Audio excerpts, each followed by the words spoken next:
Shalom saudara yang dikasihi Tuhan Yesus Kristus. Selamat berjumpa dalam renungan pada malam hari ini. Doa dan harapan saya saudara semua selalu ada dalam keadaan yang baik, sehat, penuh sukacita, dan berlimpah berkat Tuhan. Sebelum kita mendengarkan renungan firman Tuhan, mari sama-sama kita berdoa. Bapa kami yang di sorga, Bapa dalam nama Tuhan Yesus Kristus, Tuhan yang baik, yang mengasihi kami, Tuhan yang selalu berkarya dalam hidup kami dengan luar biasa. Kami bersyukur untuk penyertaan-Mu di sepanjang hari ini. Oleh karena kekuatan dan pertolongan-Mu, kami dapat lewati semuanya. Pada saat ini kami mau mendengarkan sabda firman-Mu. Urapi kami Tuhan, agar kami mengerti akan kehendak-Mu. Dalam nama Tuhan Yesus kami berdoa. Haleluya. Amin. Saudara dikasih Tuhan, pembacaan Alkitab kita pada saat ini terdapat dalam Mazmur pasal 53. Saudara dapat membacanya secara pribadi setelah mendengarkan renungan ini. Saya akan membaca Mazmur 53 ayat 2 dan ayat yang ketiga. Tertulis demikian. Orang bebal berkata dalam hatinya, tidak ada Allah. Busuk dan jijik kecurangan mereka. Tidak ada yang berbuat baik. Allah memandang ke bawah dari sorga kepada anak-anak manusia untuk melihat apakah ada yang berakal budi dan yang mencari Allah. Saudara dikasih Tuhan, di sebuah galeri museum, berbagai lukisan dalam berbagai ukuran dipajang dan cukup banyak orang yang datang untuk melihat-lihat. Seorang pengunjung kemudian tertarik pada sebuah lukisan dan berusaha mencari tahu siapa pembuat lukisan tersebut. Di situ tidak ada keterangan tertulis mengenai pelukisnya, dan di lukisan pun tidak tertera inisial apapun, sebagaimana biasanya seorang pelukis cantumkan.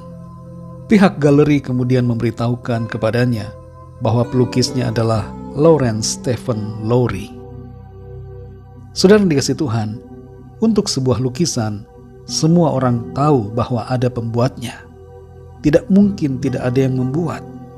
Begitu juga segala sesuatu yang lain. Handphone yang kita pegang, mobil, kursi, meja, gedung, rumah, makanan di atas meja, dan juga hal-hal yang abstrak seperti aturan hukum, norma sosial dalam masyarakat. Semuanya itu ada yang membuatnya. Dan ada satu hal yang sangat penting yang harus kita akui, bahwa alam semesta ini beserta segala sesuatu di dalamnya termasuk manusia, ada yang membuatnya, yaitu Tuhan. Sebagian orang yang tidak percaya kepada Tuhan beralasan bahwa bukan Tuhan yang menciptakan saya. Ayah dan ibu sayalah yang membuat saya. Kita perlu sadari saudara bahwa ketika Tuhan menciptakan manusia, Ia memberikan manusia kemampuan untuk beranak cucu. Tuhan membuat alam ciptaannya ini menjadi berkelanjutan secara alamiah. Baik binatang maupun tumbuhan serta alam semesta ini dapat berkelanjutan karena sistem yang dibuat oleh Tuhan. Di dalamnya juga saudara tetap ada peranan Tuhan yang mengintervensi dan menopang semua ciptaannya. Kita baca di sini dalam Mazmur 53 ayat 2. Orang bebal berkata dalam hatinya, tidak ada Allah. Busuk dan jijik kecurangan mereka. Tidak ada yang berbuat baik.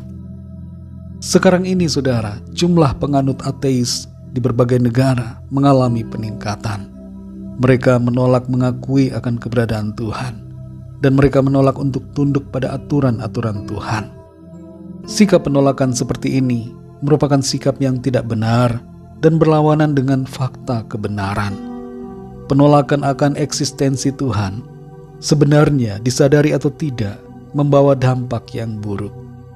Salah satunya adalah efek secara psikologis, di mana terjadi kecemasan dan konflik, kebingungan dan gangguan psikis.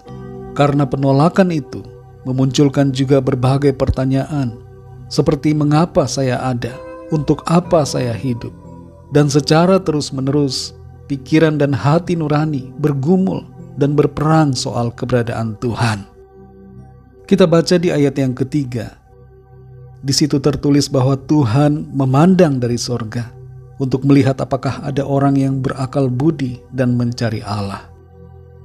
Kerinduan Tuhan adalah agar setiap orang di bumi ini mencari Tuhan mengenalnya dan mengasihinya.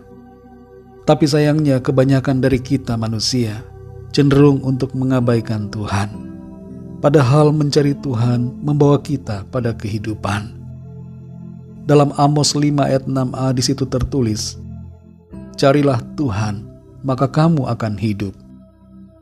Kita perhatikan bahwa mencari Tuhan membuat kita hidup. Mencari Tuhan di sini berarti mengerahkan diri kepada Tuhan dan mengejar Tuhan daripada tujuan-tujuan yang lain dalam hidup kita. Mencari Tuhan berarti kita mengutamakan Tuhan dengan menyembahnya, memujinya, bersyukur kepadanya, mempercayainya, dan mengandalkannya daripada mengandalkan diri kita sendiri atau orang lain atau apapun juga yang ada di bumi ini. Mencari Tuhan berarti Tuhan menjadi prioritas utama dalam hidup kita. Tuhan menjadi yang nomor satu di atas segala rencana kita. Dan Tuhan menjadi Raja di atas segala keinginan dan kehidupan kita pribadi. Saudara yang dikasihi Tuhan, mari kita akui akan keberadaan Tuhan dan carilah Tuhan selalu. Bersyukur karena Tuhan sudah menyatakan dirinya dalam rupa manusia, sehingga kita dapat mengenalnya dan mengasihinya serta mentaatinya. Di dalam Dia kita menemukan hidup, dan hidup itu adalah terang yang menerangi seluruh kehidupan kita. Mari kita berdoa, saudara. Bapa Surgawi, Bapa dalam nama Tuhan Yesus Kristus, Tuhan dan Allah kami yang hidup, Allah yang berkuasa, kami bersyukur untuk firman-Mu yang sudah kami dengar, mengajarkan kepada kami, untuk kami senantiasa mengakui akan keberadaan Tuhan, dan mencari Tuhan dalam kehidupan kami. Tolong kami ya Roh Kudus, supaya dalam berbagai situasi di hidup kami, dalam keadaan apapun, kami menjadi pribadi yang senantiasa mencari Tuhan, merindukan Tuhan, menyembah-Mu, memuji-Mu, mengandalkan Engkau, percaya kepadamu. Dan kami menundukkan diri, menyerahkan segala rencana kami kepada Tuhan, sehingga rencana-Mu lah ya Tuhan yang terjadi dalam hidup kami. Engkau yang menguasai seluruh keberadaan kami. Terima kasih Tuhan, kami bersyukur. Ampunilah kami akan segala dosa kami, seperti kami juga mengampuni orang yang bersalah kepada kami. Dan tuntun kami selalu dalam jalan-Mu yang benar. Berkati kami di sepanjang malam hari ini dalam istirahat kami. Berikan kami tidur yang nyenyak, dan bangunkan kembali besok pagi dengan kekuatan baru, tubuh yang sehat diberkati Tuhan, untuk kami pakai memuliakan nama Tuhan dalam segala aktivitas kami. Kami bawa kepadamu setiap permohonan doa, pergumulan kami masing-masing secara pribadi, agar Tuhan melawat setiap kami, menyembuhkan yang sakit, menguatkan yang lemah, memberikan semangat baru kepada yang berputus asa, melepaskan yang terikat terbelenggu kuasa kegelapan, dan memberikan jalan keluar bagi yang sedang dalam pergumulan. Kami percaya kami alami kemenangan, sukacita dan berkat Tuhan. Terima kasih ya Bapa, dalam nama Tuhan Yesus Kristus, Tuhan dan Juru Selamat kami, Raja segala Raja, Tuhan di atas segala Tuhan, kami sudah berdoa dan mengucap syukur. Haleluya. Terimalah berkat Tuhan.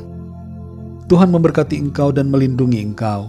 Tuhan menyinari engkau dengan wajah-Nya dan memberikan kasih karunia. Tuhan menghadapkan wajah-Nya kepadamu dan memberikan damai sejahtera.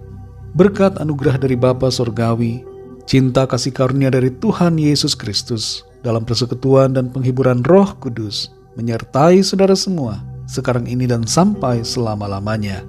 Dalam berkat nama Tuhan Yesus Kristus. Haleluya. Amin.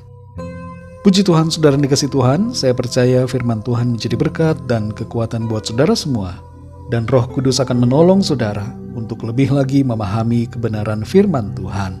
Tuhan Yesus memberkati saudara semua. Sampai jumpa dalam renungan yang berikutnya. Haleluya.